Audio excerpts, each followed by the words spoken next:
The Great Hall of the Galactic Council was the largest room that Ambassador Park Tae-ho had ever seen.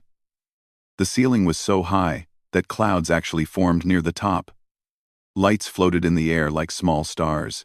Seats rose up in circles around a central platform, and each seat held a different alien species. Tae-ho walked to his seat with slow, careful steps. He was the first human to ever attend a full council meeting. His heart beat fast, but his face stayed calm. He had learned long ago that showing fear was a mistake in politics.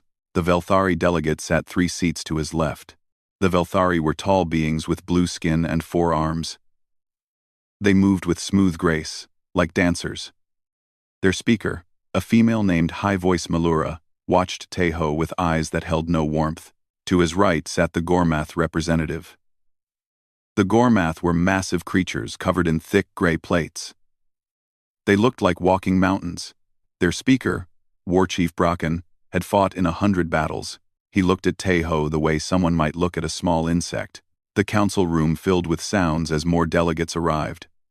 There were the insect-like Chitrani, clicking their legs together. The floating nebulans drifted to their spots like living clouds. The reptilian Scarith hissed quietly among themselves. Tae-ho counted 47 different species in the room. Humanity was the newest member of the galactic community. They had only made contact 5 years ago. Many of these species had been traveling between stars for thousands of years. The central platform lit up, and the council elder appeared. He was a Velthari, ancient and wise, with skin so pale it was almost white. His voice filled the room without any visible speakers. "We gather today to discuss the integration of the human species into galactic society," the elder said. There have been concerns raised about their readiness. Tae-ho felt many eyes turned toward him. He kept his hands relaxed on his lap. He had expected this. High Voice Malura stood first. Her 4 arms spread wide in a gesture that meant importance. The Velthari Council has studied the humans extensively. We have observed their behavior on their homeworld and in space. We have reached a conclusion. She paused for effect. The room was silent. Humans are a species defined by fear, Malura said. They fear everything. Murmurs spread through the council. Tae-ho's expression did not change, but inside he felt a spark of something. It might have been anger. It might have been amusement. Consider the evidence, Malura continued. Humans build shelters against weather that would barely affect a Velthari child. They wear protective clothing at all times. They create medicines for the smallest illness. They build walls around their cities. They wear armor in battle. They travel in ships designed with dozens of backup systems. War Chief Bracken made a rumbling sound that was Gormath laughter. They even fear their own food, he said.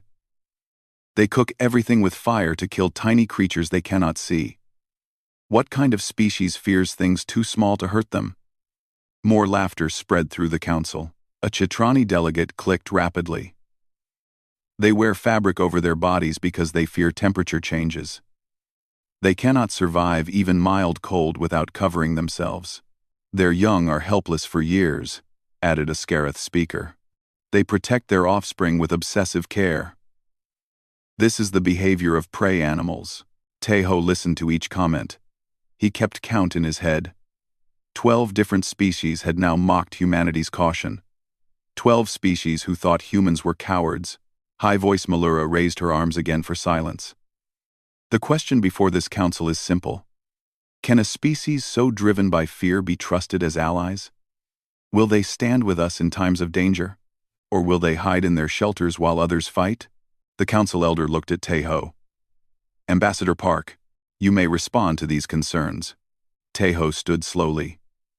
He was not tall by human standards, and he was certainly small compared to most beings in this room. But he had learned that size meant nothing when you had the right words.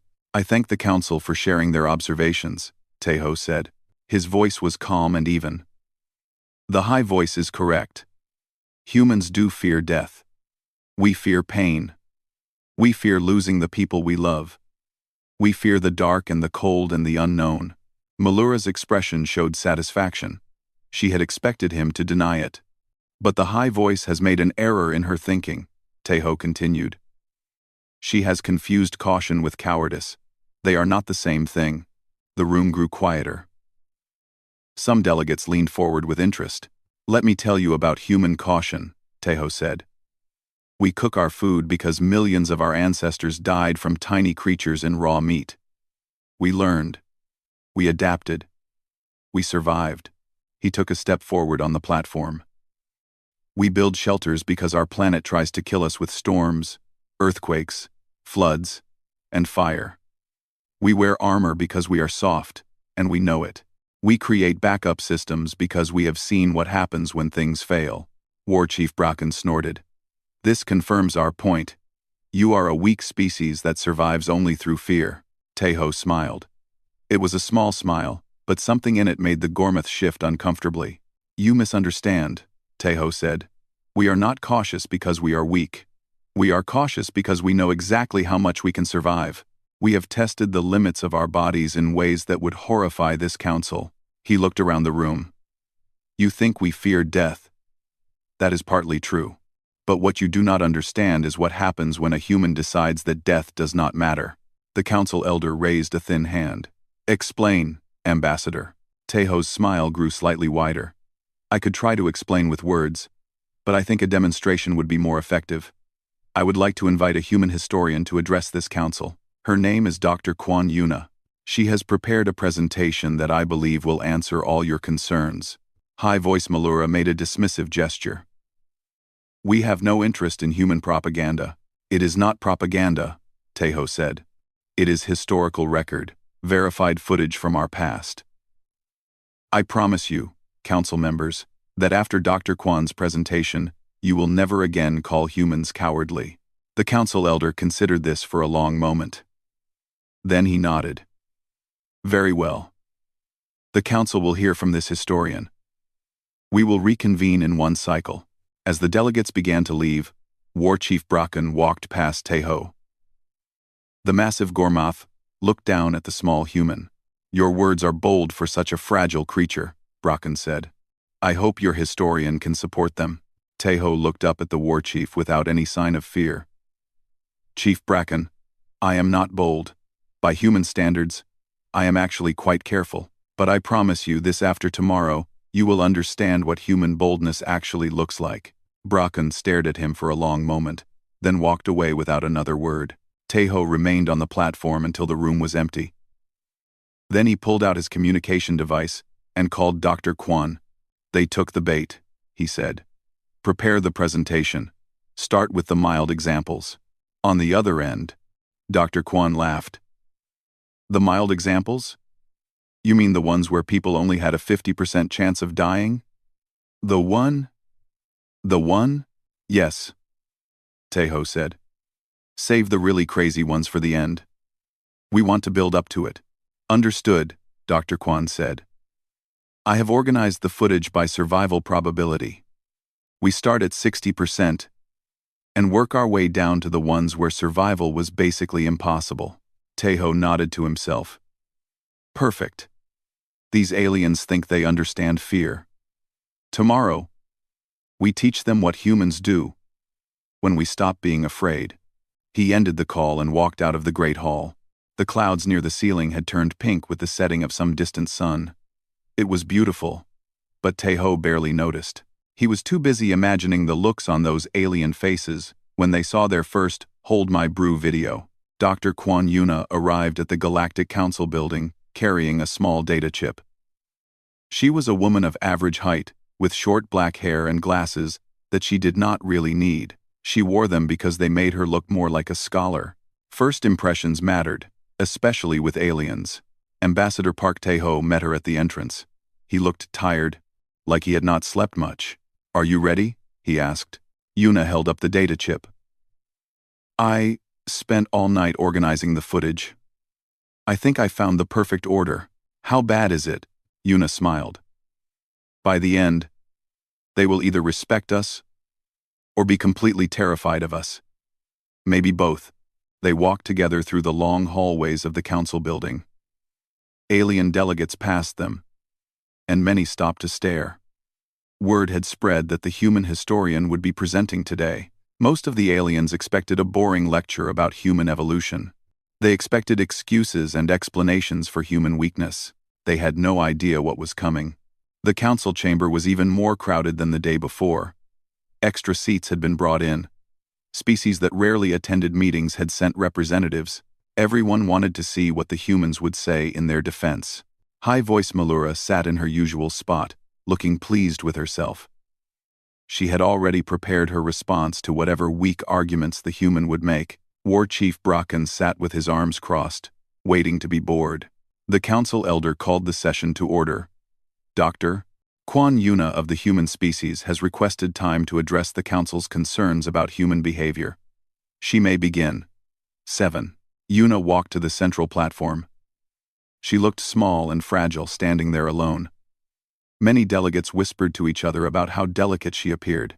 "Thank you, Council Elder," Yuna said. Her voice was calm and clear.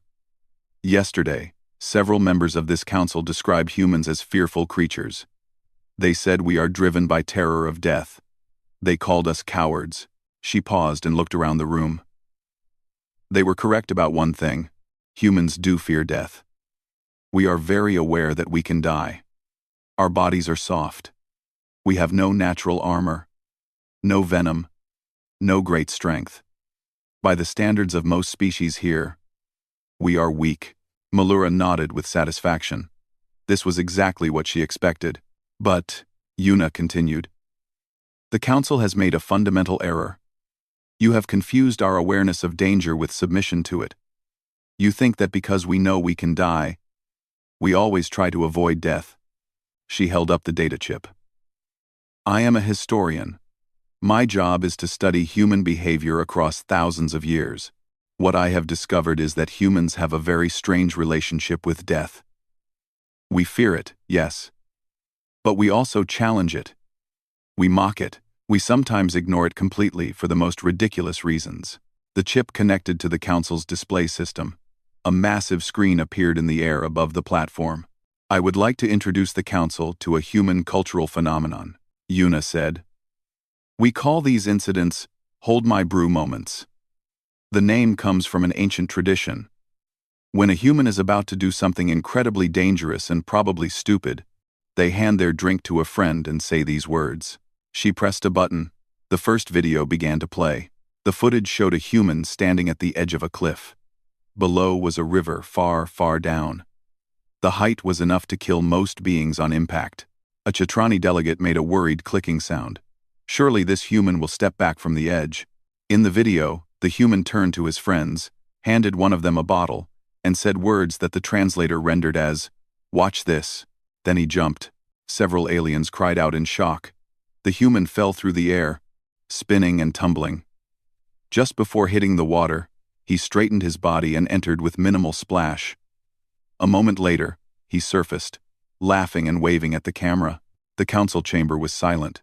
This is called cliff diving, Yuna said calmly. Humans do this for fun. Not for survival. Not to escape danger. For entertainment.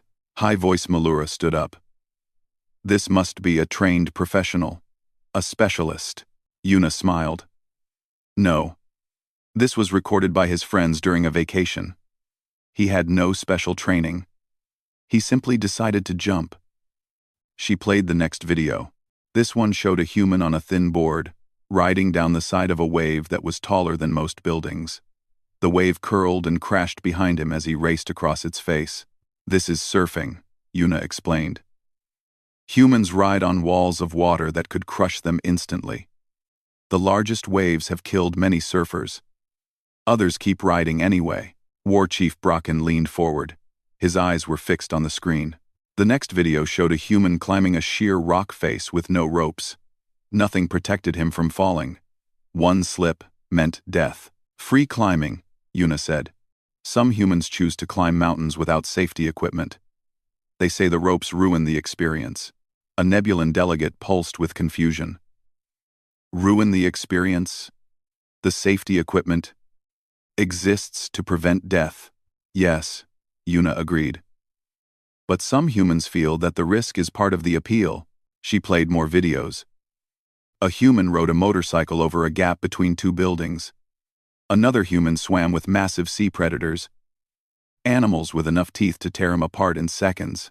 A third human jumped from a flying aircraft with nothing but a thin piece of fabric to slow her fall. All of these activities are done voluntarily, Yuna explained. No one forces these humans to do these things. They choose to face death because it makes them feel alive. The council chamber buzzed with confused discussion. High-voice Malura raised her hand. These are clearly outliers, she said. Damaged individuals. No sane species would engage in such behavior regularly. Yuna nodded slowly. I expected that response. So let me show you how common this behavior actually is. The screen changed to show statistics. Numbers filled the display. Every year, over 30 million humans participate in activities with significant death risk, purely for recreation. Not for food, not for shelter, not for war. For fun. She highlighted different categories. Mountain climbing, 6 million participants annually. Skydiving, 4 million jumps per year. Motorcycle racing, cave diving, bungee jumping, whitewater rafting, the list continues. Brocken's voice rumbled through the chamber. You are telling us that millions of humans choose to risk death for entertainment? Yes, Yuna said simply. That is insanity. Yuna turned to face the war chief directly. Is it? Or is it something else? Consider this, war chief. You called humans fearful because we build shelters and wear armor, but a truly fearful species would never jump off cliffs for fun. A truly fearful species would never climb mountains without ropes. A truly fearful species would never swim with predators. She let that sink in before continuing. Humans are not fearful. We are selective. We choose when to be careful and when to be reckless. We understand risk better than any species in this room. We simply do not always care about it. The council elder spoke. Dr. Kwan, these activities you have shown are impressive in their foolishness. But they do not address the council's concerns. These are individual humans making personal choices. What about humans as a society? As a species? Would humans stand and fight when it matters? Or would they run and hide?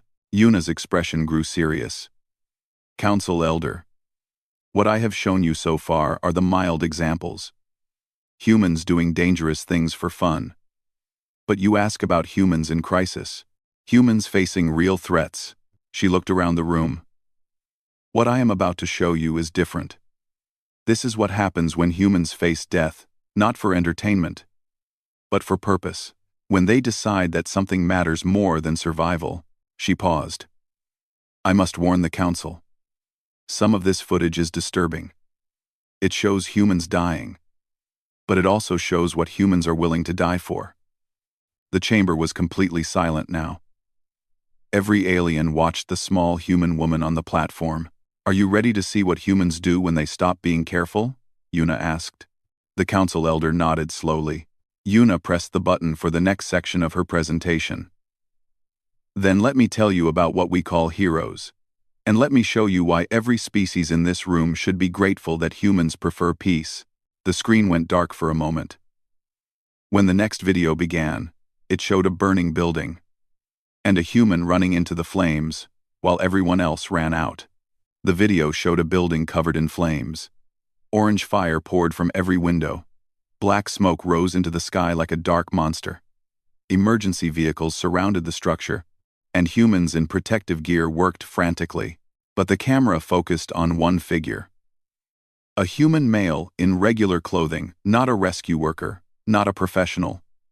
Just an ordinary person who had been walking past. A woman screamed from a third-floor window. She held a child in her arms. The fire was closing in behind her. The man did not hesitate. He did not wait for the professionals. He ran toward the building while others tried to stop him. He pushed through a door that was already burning. He disappeared into the smoke. The council chamber was silent. Every alien watched the screen with wide eyes. 30 seconds passed. A minute. The fire grew worse.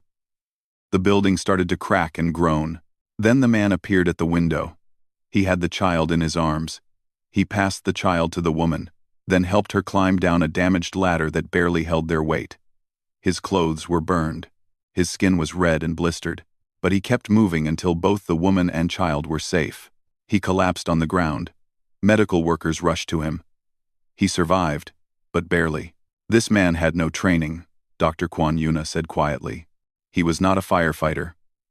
He was not a soldier. He worked in an office, handling paperwork. But when he saw someone in danger, he ran into fire. High-voice Malura's 4 hands gripped the edges of her seat. Why? Why would he do this for strangers? Because they needed help, Yuna said. That was enough. She changed the video. This one showed a frozen lake. A child had fallen through the ice and was struggling in the freezing water. The ice was too thin to walk on safely. A woman nearby saw what happened. She grabbed a long branch from a tree. Then she lay flat on her stomach and crawled across the cracking ice, spreading her weight as much as possible. The ice groaned beneath her. It could break at any moment. She reached the hole where the child had fallen. She extended the branch. The child grabbed it. Slowly, carefully, the woman pulled the child out and dragged both of them back to solid ground. The water was 2 degrees above freezing. Yuna said, if she had fallen in, she would have had minutes to live. She knew this. She went anyway. Bracken shook his massive head. This is madness. Yuna turned to look at him. You call it madness. We call it compassion. The next video showed a river in flood. The water moved fast and violent, carrying trees and debris. A car had been swept off a road and was sinking, with a family trapped inside. A man on the shore saw this. He tied a rope around his waist, gave the other end to people on the bank, and dove into the raging water. The current tore at him. Debris struck his body, but he kept swimming until he reached the car. He smashed the window with his elbow, breaking bones in the process, and pulled out 2 children. Then he went back for the parents. He made 4 trips into that water. 4 times he risked being pulled under. 4 times he could have died. He broke 6 bones, Yuna said. He nearly drowned twice. But he saved all 4 people in that car. A Scarith delegate spoke with a voice like grinding stones. These individuals you show us, they are exceptions. Special humans. Not normal ones. Yuna shook her head. That is what I thought you would say. So let me show you something different. To Konding, partedly part. The screen changed to show data again. Numbers scrolled across the display. These are records from human emergency systems, Yuna explained. Every year, ordinary humans, people with no special training, perform over 12 million rescue attempts. Regular people who see strangers in danger and decide to help. She highlighted specific numbers. 3 million people pull others from car accidents. 2 million people perform emergency medical procedures they learned from basic training courses. 500,000 people enter dangerous situations to save strangers. The numbers kept scrolling. The aliens watched in growing disbelief. In human society, we have a saying, Yuna continued. We say that every human has the capacity to be a hero. Most never get the chance, but when the moment comes, when someone needs help, a surprising number of humans respond. She changed the display again. Now let me show you something even more strange. The new video showed a different kind of scene. A human male standing on a bridge over a river. He was not trying to rescue anyone. He was standing on the wrong side of the railing, looking down at the water far below. His body language was desperate. Broken. Another human approached slowly. This second man was a stranger, just passing by. He stopped when he saw the situation. For a long moment, he stood there. Then he walked closer to the first man. He started talking. The camera did not capture the words, but it captured what happened next. The second man talked for over an hour. He sat down on the bridge and just kept talking, listening, being present. Eventually, the first man climbed back over the railing. He collapsed into the stranger's arms, crying. The second man held him until help arrived. This is something humans call talking someone down, Yuna said. When a human sees another human in mental pain, many will stop everything to help. They will spend hours with strangers. They will risk their own safety to prevent someone else's death. Quote, a Nebulan pulsed with confusion. But the second human was in no danger. Why did he stop? Why did he spend so much time on a stranger? Because the stranger was suffering, Yuna said. For many humans, that is enough reason. The council chamber had grown very quiet. The aliens were no longer dismissive. They were confused and disturbed. High-voice Malura stood up slowly. Dr. Kwan, I begin to understand that we have misjudged certain aspects of human nature. These rescue behaviors are surprising, but they still do not address our core concern. Which is? Yuna asked. War, Malura said. The Galactic Council exists to maintain peace. But peace sometimes requires force. We need to know if humans will fight when necessary. And from what you have shown us, it seems humans are more interested in saving lives than taking them. Yuna nodded slowly. That is a fair concern. So let me show you the other side of human nature. Her expression changed.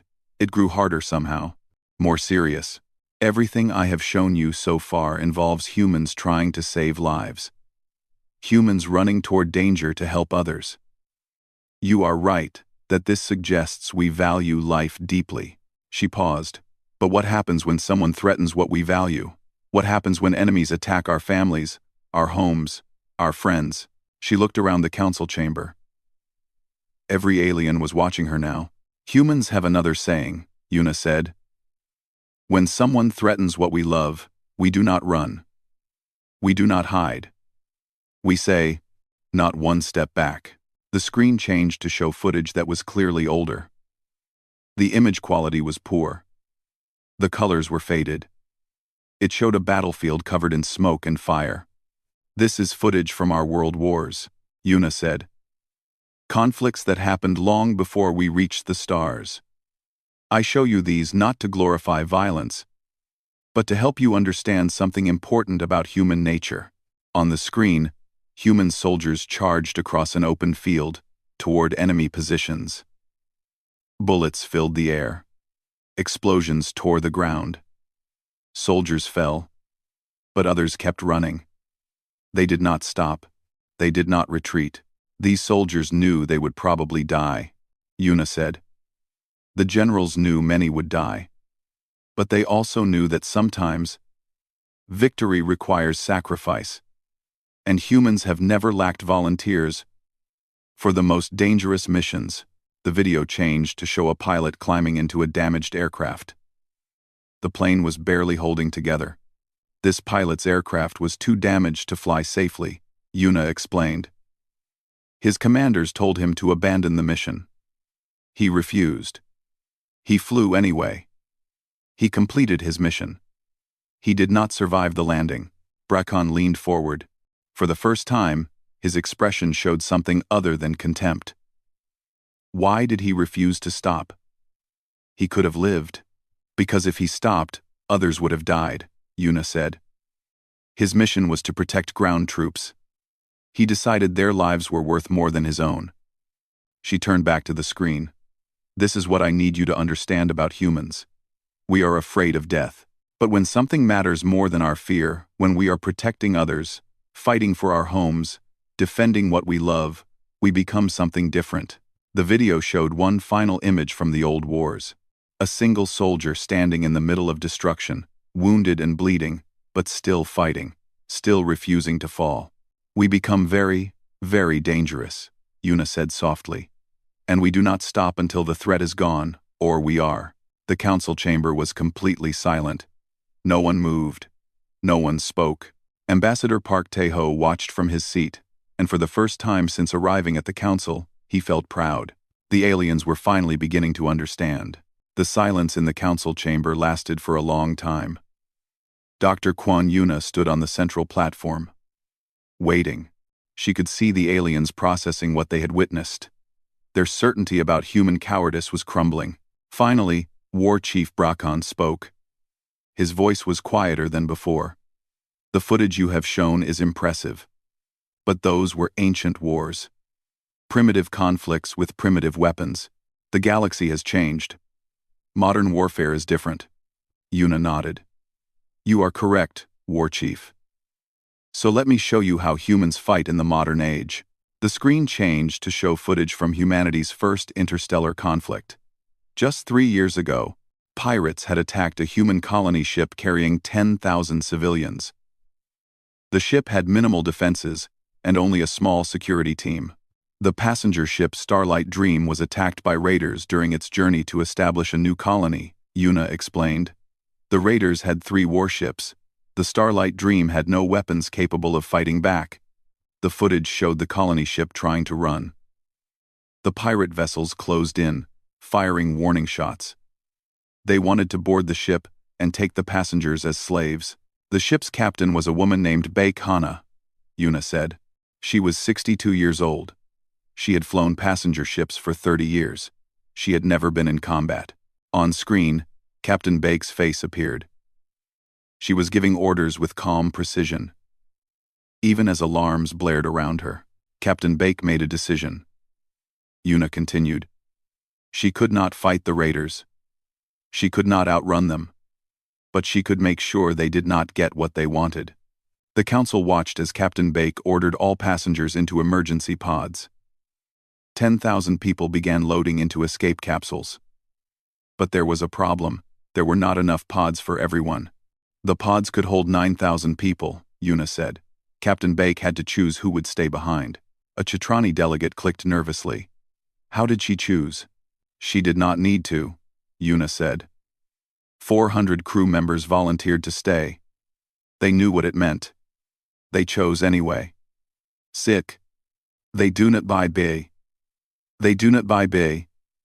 Sick. HFY Realm. On screen, crew members helped passengers into pods.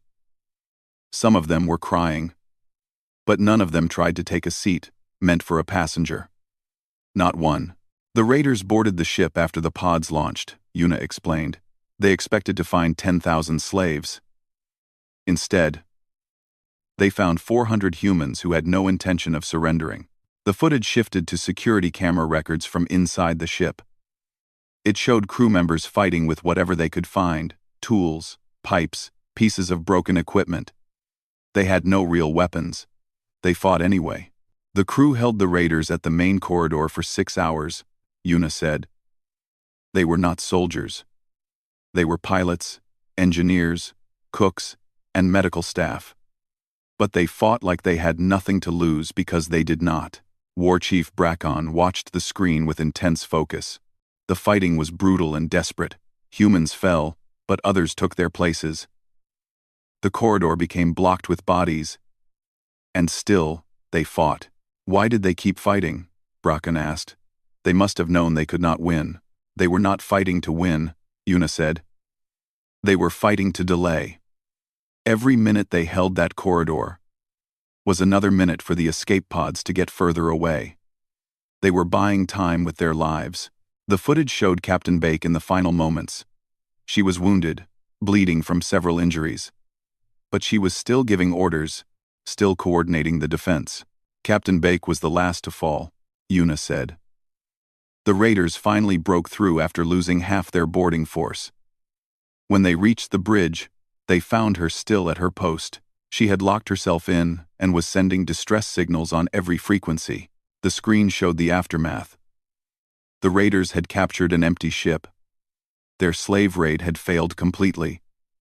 And it had cost them dearly. A rescue fleet arrived 4 hours later, Yuna said. The pirates fled, but 2 of their ships were too damaged to escape. They were captured. Every raider was brought to justice. She let the council absorb this before continuing. This is what humans do when our people are threatened. We do not simply fight, we sacrifice. We buy time for others to escape. We hold lines that cannot be held. We make the enemy pay for every step. High-voice Malura spoke slowly. 400 people died to save 9,000. That is efficient. It is not about efficiency, Yuna said sharply. Those 400 people were not numbers in a calculation. They were parents, children, friends, lovers. Each one had a life they valued. Each one chose to give that life for strangers. She turned to address the whole council. This is what you need to understand. When humans sacrifice themselves, it is not because we do not value life. It is because we value other lives more than our own. That is not cowardice. That is the opposite of cowardice. The council elder raised his hand. Dr. Kwan, your presentation has been illuminating. But I have a question. The humans you have shown us, the rescuers, the soldiers, the crew of the Starlight Dream, they were all protecting others. What happens when humans have nothing to protect? When they fight only for themselves? Yuna smiled slightly. That is an excellent question, Council Elder. The answer might surprise you. She changed the display again. Let me tell you about a human named Choi Sung-ho. He was a mining technician on a remote asteroid station. Not a soldier. Not a hero. Just an ordinary worker. The screen showed a small man in a mining suit. He looked tired and unremarkable. 3 years ago, his station was attacked by automated weapons platforms that had malfunctioned. The AI controlling them had decided all biological life was a threat. The station had 53 workers. They had no weapons that could damage the platforms. The footage showed the chaos. Mining pods tried to flee. The weapons platforms shot them down one by one. People screamed and died in the cold vacuum of space. Sung-ho watched his friends die, Yuna said. He was trapped in the mining bay with 7 others. The platforms were methodically destroying every escape route. What did he do? Bracken asked. Something incredibly stupid, Yuna said. Something wonderfully human. The video showed Sung-ho climbing into a mining drill vehicle. These vehicles were designed to bore through asteroid rock. They were never meant for combat.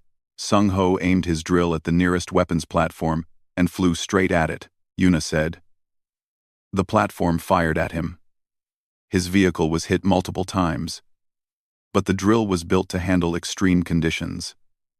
It kept moving. The council watched in amazement as the small mining vehicle crashed into the weapons platform at full speed. The drill tore through the platform's armor.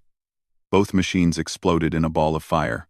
Sung-ho survived, Yuna said, barely. His vehicle was designed to protect against rock debris. And it protected him from the explosion. He was badly injured, but alive. She paused. And he was angry. The footage showed Sung-ho crawling out of the wreckage. He was bleeding. His suit was damaged. But he found another mining vehicle and climbed inside. He destroyed 2 more platforms before rescue ships arrived, Yuna said. A mining technician with no combat training took out 3 military-grade weapons platforms using a rock drill.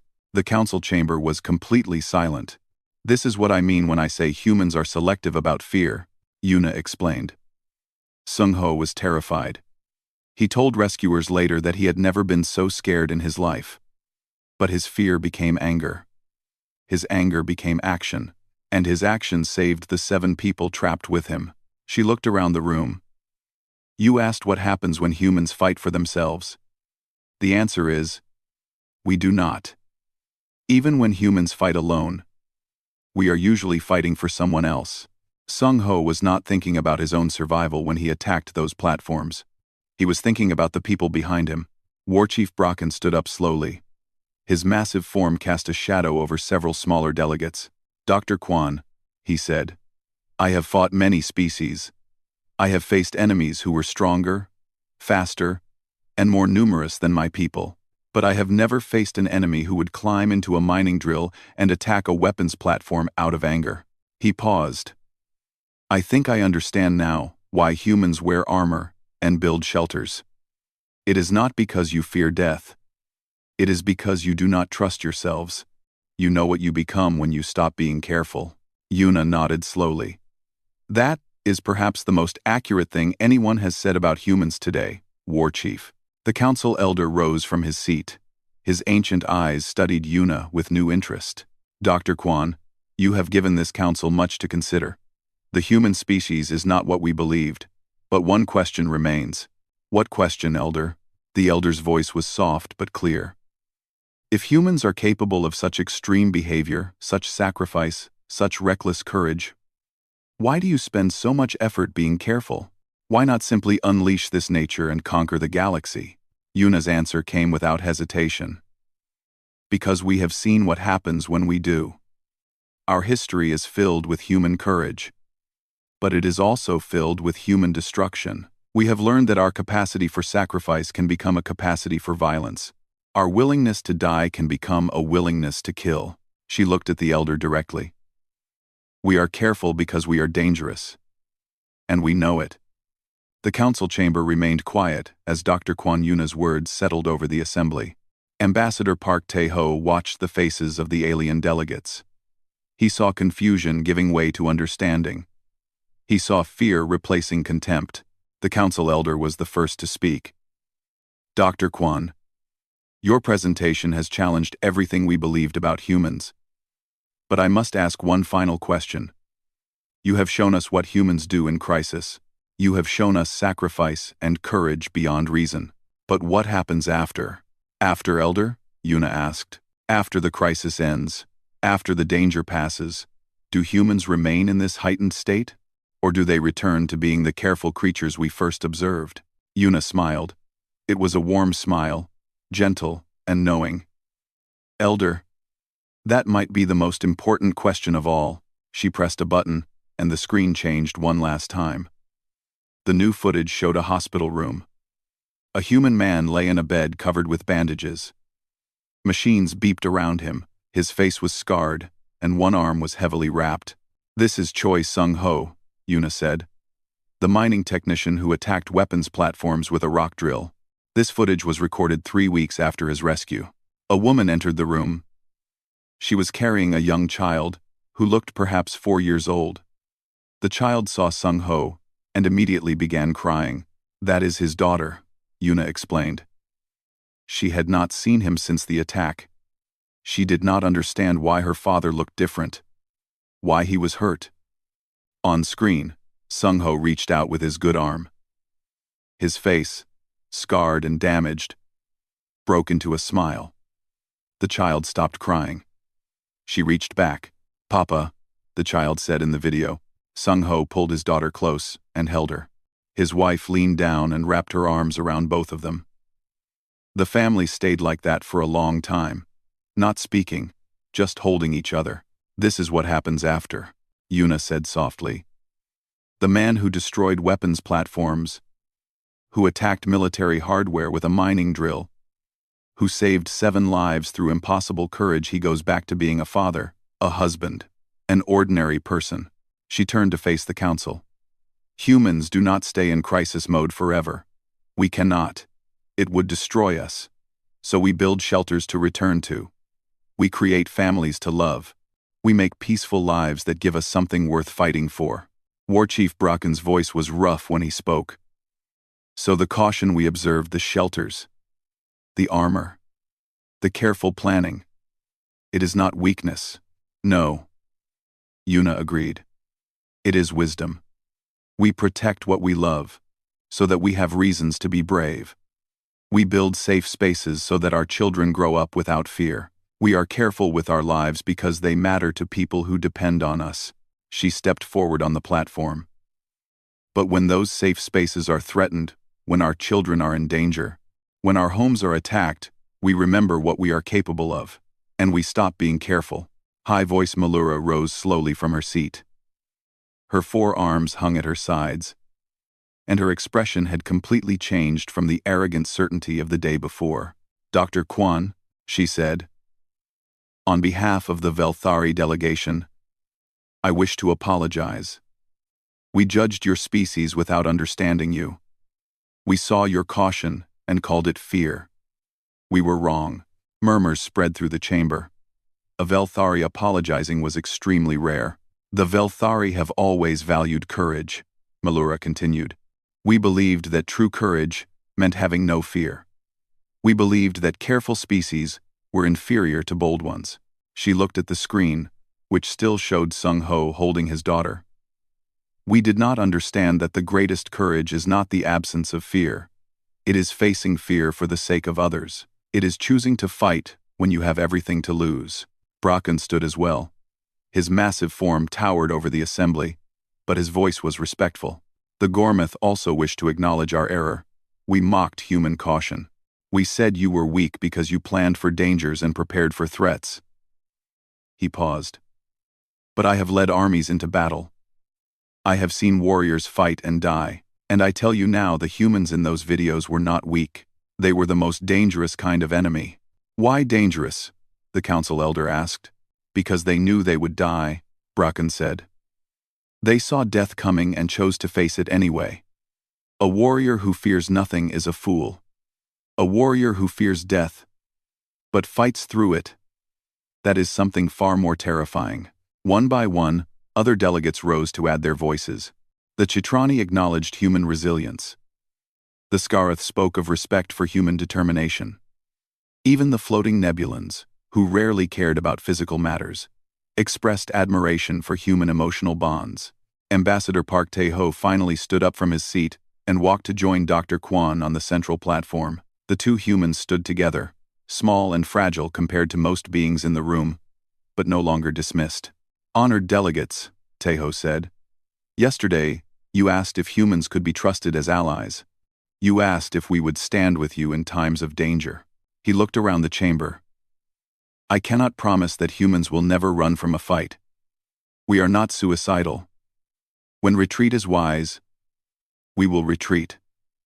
When caution is needed, we will be cautious. His voice grew stronger. But I can promise you this. If your homes are threatened, humans will help you defend them. If your children are in danger, humans will fight to protect them. If your species faces extinction, humans will stand beside you until the end. He paused. We do not promise to die for you. We promise something greater. We promise to live for something worth dying for. And when the time comes, we promise to make that choice without hesitation. The council elder nodded slowly. His ancient eyes held something that might have been respect. Ambassador Park, Dr. Kwan, this council has much to discuss. But I believe I speak for all when I say that humanity has proven itself today. You are not cowards hiding behind walls. You are guardians who know the value of what you protect. He raised his hand in a formal gesture. The Galactic Council recognizes the human species as full members of the galactic community. May your caution preserve you in peace, and may your courage protect us all in war. The chamber erupted in sounds of approval. Different species had different ways of showing agreement, clicks, rumbles, pulses of light, stamping feet, but the meaning was clear. Humanity had been accepted. Tae-ho turned to Yuna with a tired smile. Good presentation. Yuna laughed softly. I still have 3 hours of footage I did not use. The really crazy stuff. Maybe save that for the next time someone questions us. They walked out of the council chamber together. The clouds near the ceiling had turned gold with the light of the station's artificial sun. Alien delegates moved past them, many nodding in respect. War Chief Bracken stopped them near the exit. His massive form blocked the doorway, but his posture was not threatening. Ambassador, he said. A question. Yes, War Chief? The phrase your people use, hold my brew. What does it mean exactly? I understand it signals dangerous action. But why? Tae-ho thought for a moment. When a human hands their drink to a friend, it means their hands need to be free. It means they are about to do something that requires full commitment. It is a way of saying, I know this is probably stupid, but watch me anyway. Bracken was quiet for a moment. Then he made a sound that might have been laughter. Your species is very strange, Ambassador. We know, but I think I like you. Bracken moved aside and let them pass. As Tae-ho and Yuna walked through the corridor, they could hear delegates talking excitedly behind them. The conversation had changed completely from the day before. Yuna looked at Tae-ho. Do you think they really understand us now? Tae-ho considered the question. They understand more than they did. They know we are not cowards. They know we can be dangerous. But I do not think they truly understand the hold my brew spirit. Not completely. To understand that, you have to be human. You have to feel that strange mix of fear and recklessness that lives inside all of us. Yuna nodded. Maybe that is for the best. Some things should remain mysterious. They reached the exit of the council building. Outside, the lights of the station glittered like stars. Ships moved through the darkness, carrying beings from 100 worlds. Tejo looked up at the artificial sky. We made a promise today, that we would stand with them when it matters. Do you think we can keep it? Tejo smiled. It was the same mysterious smile he had worn yesterday, when Malura first called humans cowards. Yuna, we are human. We jump off cliffs for fun. We run into burning buildings for strangers. We attack weapons platforms with mining drills out of anger. He turned to face her. Keeping promises is easy compared to that. All we have to do is care about something more than ourselves. And that is the most human thing there is. They walked out into the station together. Two small humans in a galaxy full of giants. But they walked with their heads high. They had nothing to prove anymore. The galaxy knew what humans were capable of. And the galaxy would remember.